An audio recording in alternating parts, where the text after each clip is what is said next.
Hello everyone, welcome back to Conversational Gems. I'm your host Kiruthika Devi, product marketer from Zoho SalesIQ team. With me today is someone who turns first conversation into lasting partnership. Let's welcome Abi Godwin, Manager Business Solutions from Zoho MEA. Hi Abi, it's pleasure to have you here with us. How are you doing today? Hi Kiruthika, I'm doing good. Thank you so much for having me here. Great. Okay. So let's start from a very basic question. Tell us about your journey. How did you think that, or how did made you take the decision that pre-sales? Yes, this is my path. So yeah, I joined in Zoho in the year 2019. So previously, I don't have any idea of what pre-sales is because my complete role was in like the IT, like implementing the solutions, like Zoho solutions. So suddenly they said like, yeah, I'm going to be a part of the pre-sales team. And then the complete role is like, I have to go meet people, engage with them. And that was quite interesting. So that's when I thought, okay, this is my path. Okay, so it kind of fell perfectly for you. That Yeah, okay, you can say that. Yeah. right. So talking about MEA region, it is there's a lot of diversity happening here Mhm. in terms of startups to enterprises in the MEA region. So how do you tailor your approach in a dynamic landscape? See, the thing is like I listen carefully on the requirements. So based on the requirements, I take it up. So whether it's a startup or enterprise, it's all like how you get their requirements and how do you align the requirements and how do you assist them. So that's where all these things comes in place. Yeah. Okay, so there is a general perception that a lot of people think pre-sales is just about demos, but there's so much going on. There's so much more to that. So, what is something that you feel like people don't notice when it comes to pre-sales? The preparation, I would say, because most of them think, as you said, like, yes, they say that you have a demo, yeah, I go do the demo, yeah, demo is completed, the deal has won. No, it's not like that. So you have to do a lot of preparation. You have to help the client in all the ways because for anything they reach out to you because they are a prospect still. They don't know what the product is. It's not.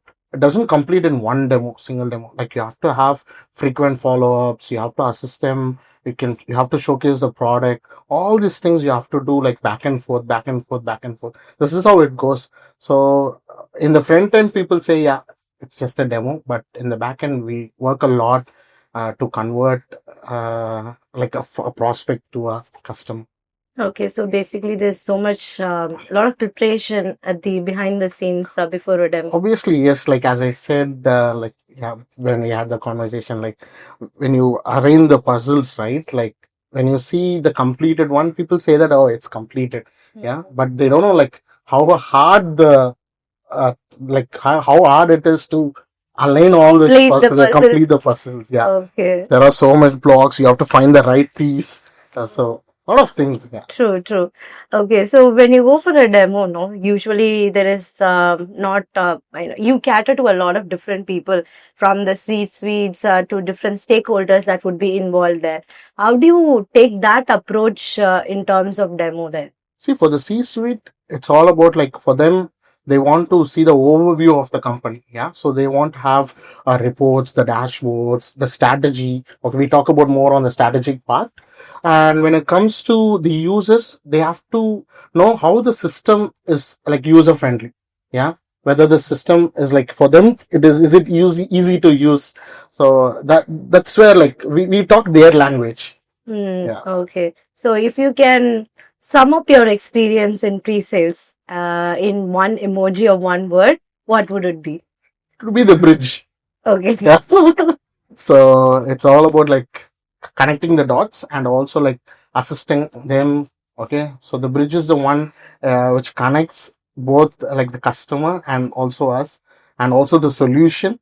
So I would say bridge. Okay, Yeah. cool. As a pre-sales person, you are the first one who actually understands your customers' pain points because they would be reaching out to you. You would be able to understand their pain points first. In that case, what will be your approach to discovery calls? See, I keep it like a friendly conversation. Okay. And again, as I said, like I go in depth, get the requirements, I'll make sure that they feel more comfortable, and I'll make sure that they feel like, let's say, here. Yeah, it's not about like I have like I talk more and they listen to it. It's like in this way, I listen a lot and I talk less. So Okay. I'll make them to talk and I'll make them to hear also when it comes to the end. Okay, so when it comes to, taking demos, Hmm. right, there is it's mostly technical because you're talking about the aspect of the product and how it would impact for their business. But it can't be always technical. So how do you balance the your the story and connecting it with the product and delivering it to them? First, I create a complete story. If it's like based on the verticals, I create a complete scenario. That means I create a storyline by telling them like how it works. I'll take them through the journey so they feel that, oh, okay, this is how it is. This is what we want. Yeah. So that is how I take them through. So it's all about the storyline, and then at the end, I keep the tech part so that they understand very well. Oh, okay, this is how, this is what it is. Yeah. Okay, so generally, what is the duration of the demo time that you keep? Like, Uh, Sometimes it is like 1 hour. Sometimes it goes like 2 to 3 hours. okay, Yeah, that depends on their based on their requirement. Yeah. Okay. Sometimes it will be like the team after the team they'll have Mm, the requirements, because first they'll have the sales team, then they'll have the marketing team. So it's all about like the requirements and the time that they have. Yeah. Okay. Follow-up question on the same. So you're taking a demo and then they will also be having a lot of requirements. But sometimes they miss out, or they themselves don't know that this is their pain point. And sometimes it would be like they would need something beyond the scope of the product. At that point, how do you, manage those conversations? See, that's what, like, you have experience on the product itself, and another thing is you would have met a same kind of a client earlier. Okay, so when you go and meet, an idea, like a little bit of an idea, because the customer might ask you a thing, but you might know the B, C, D things. Yeah, but for them, their requirement might be like one part. But if you say that these are the things also can be an additional thing that can be used for your business, they will be like, yeah, I was thinking about this. Yeah, why can't we add this? Yeah. So these features by default we have it. There are some customizations we do it, and yeah, like that. Okay. So we take them through all the scenarios, and this way we help them. Super. Pre-sales can be high pressure when it comes to, tight deadlines, and there would be a lot of last minute changes, no? How do you stay calm and focused? Deep breathing, Super. short breaks, and my job is to help. So in that case, yeah, so I don't need to be stressed. So I don't take it as a stress, because when you know about the product, again, so you have a backup that Zoho is behind you. So go just talk over the product. Nice. So sometimes the best conversations doesn't necessarily happen over slides. It can happen over Majlis-style, conversation as well. So how do you adjust your tone in these sort of situations? I go with a friendly tone in this kind of a situation, and this kind of a scenario which has happened to me during the COVID time, I would say. One of the customer, he was like, it's actually after COVID. Like, he wants a solution. He's like, Godwin, I want to see the product. I want to have a demo. And I was like, okay, but we are working from home. That's what my answer was. No, I can come down to your place. I was like, okay. So actually, this particular demo I took in a car in a petrol station. Yeah. So This is during COVID? During COVID, yeah. Okay. So in his car, I showcased the product, and with my mobile hotspot connected to the laptop, and he was like completely impressed, because he was like, he thought like this is not going to be like very fast, the product, but with the mobile hotspot itself, the product was fast. Like, I was able to help him through the entire setup, or the, like, let's say, the product features, everything we were able to discuss. So it was kind of like 1 hour conversation, And then we were like, now kind of friends we are now. Yeah. A lot of commitment, Tony. I hope you were all wearing masks during this. I think so. That was good. So, in the beginning of the conversation, when I asked you to say, give you sum up in one word, you said bridge, right? So, you act as a bridge between clients and as well as the internal teams. How do you ensure that everyone is aligned with you so that you are able to give the right sort of the insights to your clients? So for any meetings, like if you're going as a team, like let's say if we are going as a product team or a sales team, or like let's say a support team as well. So what we do is we have a meeting first so that we have to be aligned together. So it's always like when we go for any meetings, we make sure that we have a meeting prior to that so that we are synced in a way that when we approach or like when we showcase a product, so everyone will be in the same line.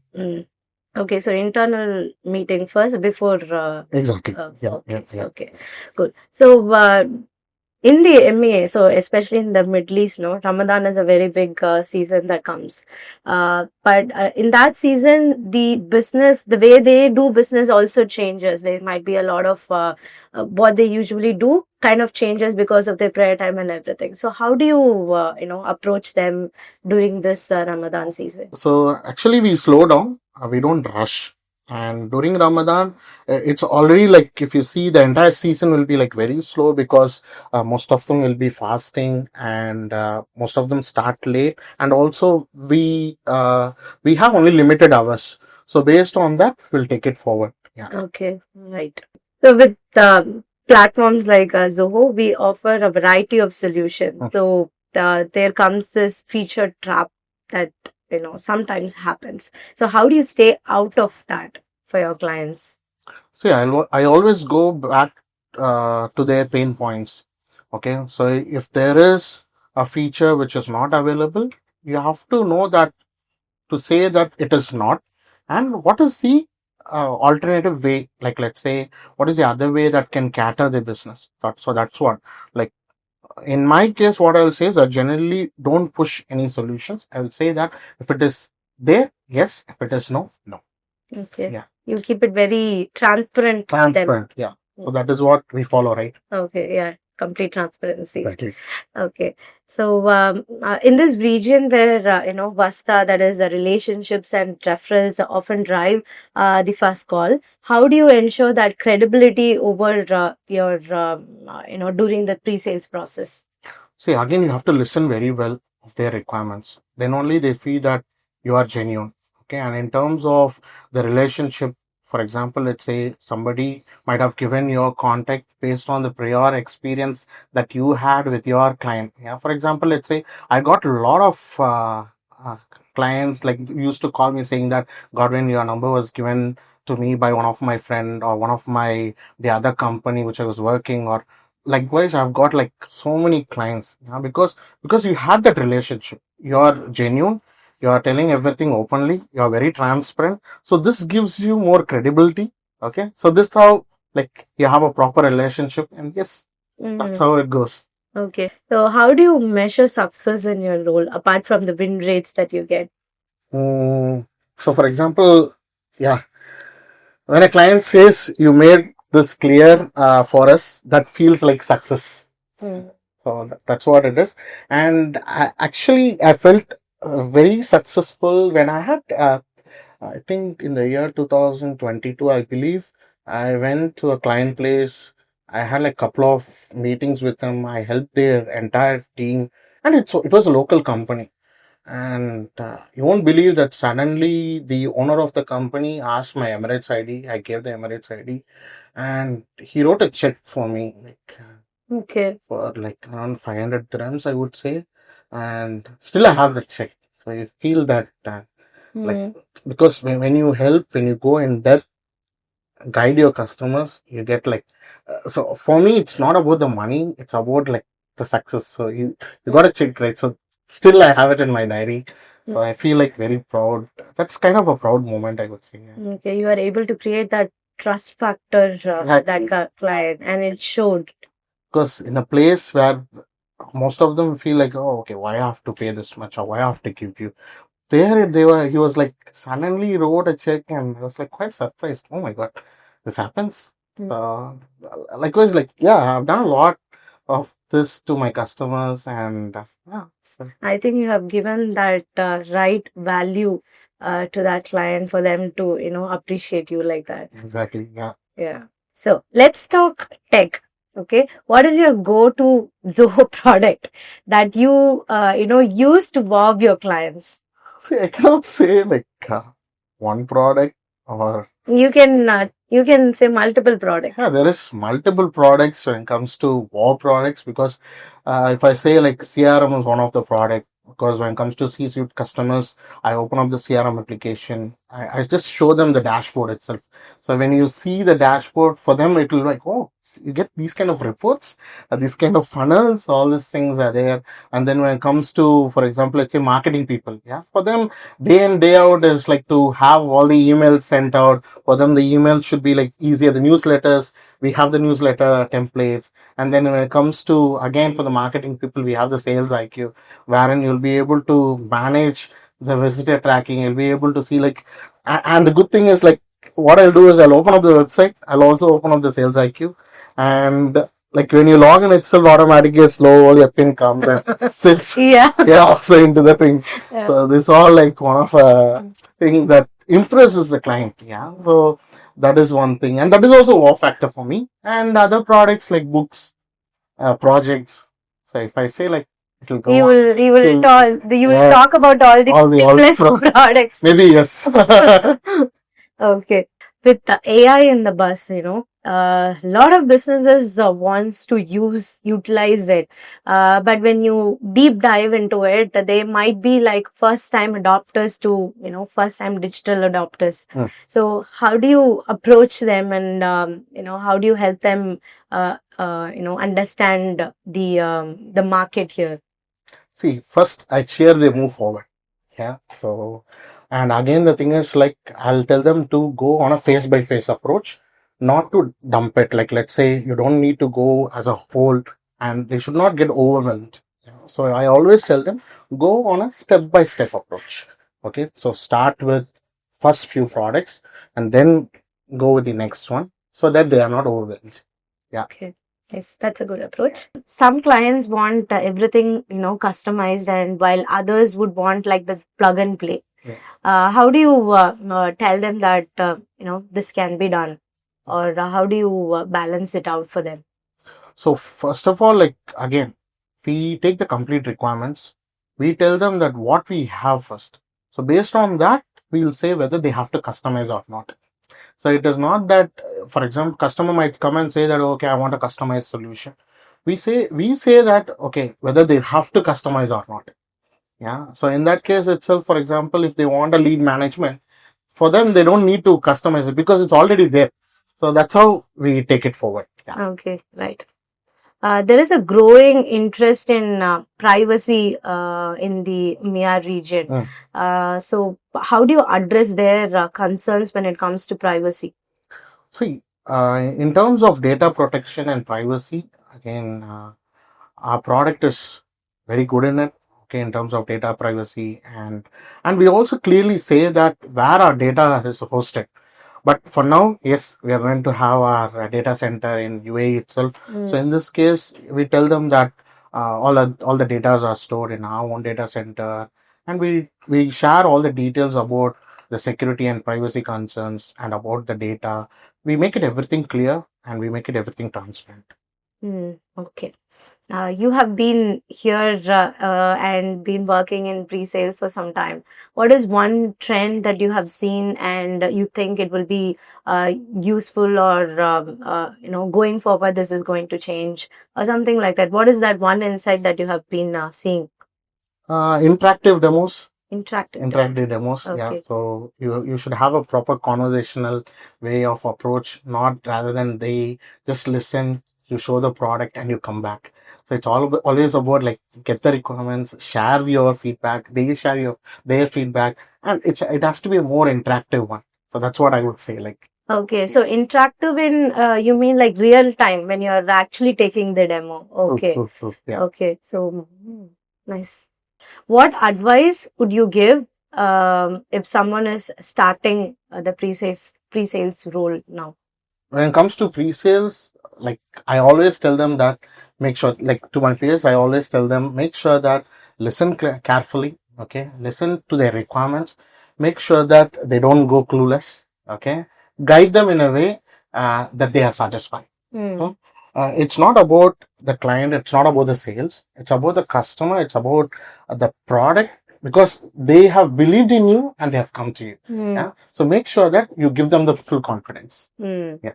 So if you're, let's say that you're mentoring someone, what is the first skill that you would help to, build for them? Storytelling.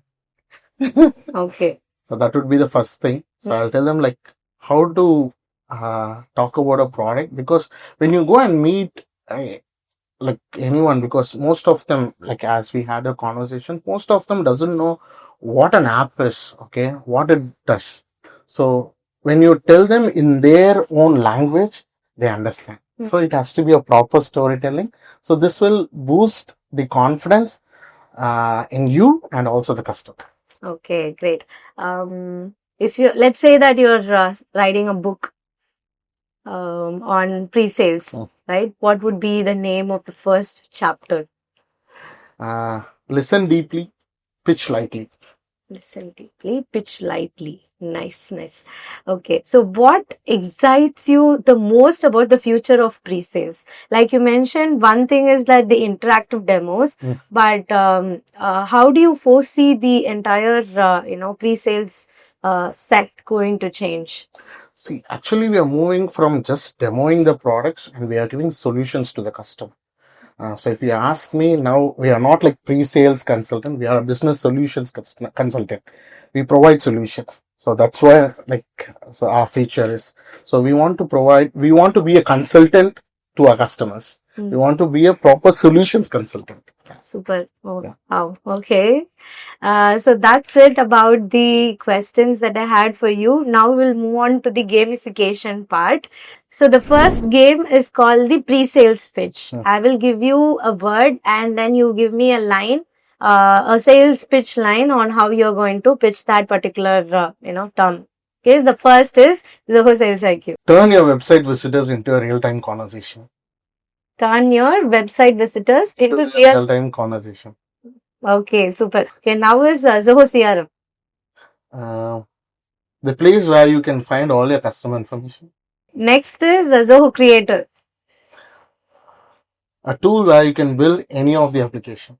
Okay, Zoho Assist. You can assist your customer. Ula. A browser that respects your privacy, protects your personal data. Okay, super, very good. That's for the first game. The second game will be client curveball. What would Abi do? Okay, the first scenario, the client is inviting you to a demo, but their Wi-Fi is cut halfway. At that point, what is your backup move? I'll take my mobile, hotspot, connect it. Very nice. You're demoing to two teams. One is tech savvy, other not so much. How do you make both of them feel included? So what I'll do is I'll get requirements from both the side. Okay.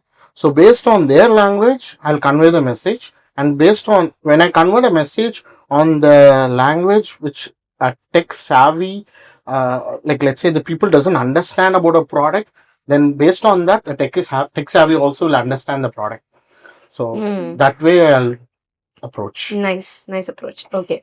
Third one and the final scenario. A competitor's product is already deployed. You have got 20 minutes to change their mind. What's your go-to move? Yeah, I had a same scenario actually. Like I've been to a demo wherein it was about to get closed by a competitor, but there was some key factors that we had in terms of customization, in terms of our product feature itself, and also the major part, the pricing. With all these things, we practice. Okay, so that nice. Right. So with that, we'll move to the final part of the gamification. That is the rapid fire. This or that. Okay, the first one, discovery call or demo day. discovery call. One big deal or many small wins? Many small wins.